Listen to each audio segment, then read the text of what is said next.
हाथ थोड़ा फोल्ड करो आगे इधर प्लीज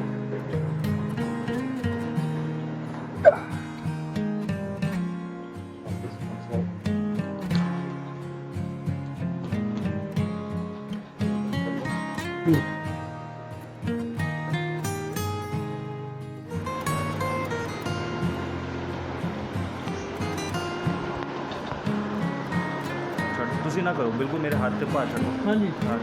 ਹਾਂ ਛੱਡ ਦਿਓ ਮੇਰੇ ਹੱਥ ਤੇ ਛੱਡ ਦਿਓ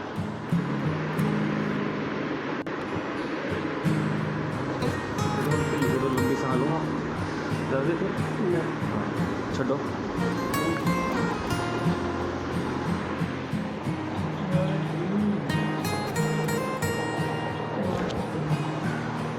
ਹੋਇਆ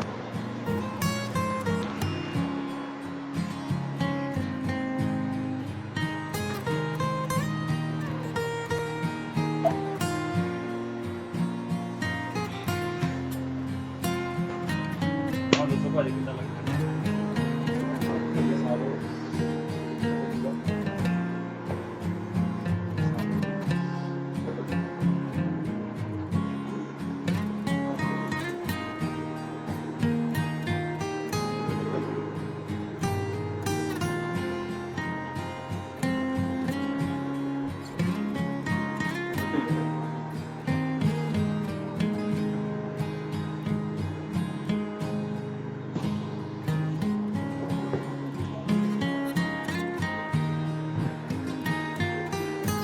Perfecto.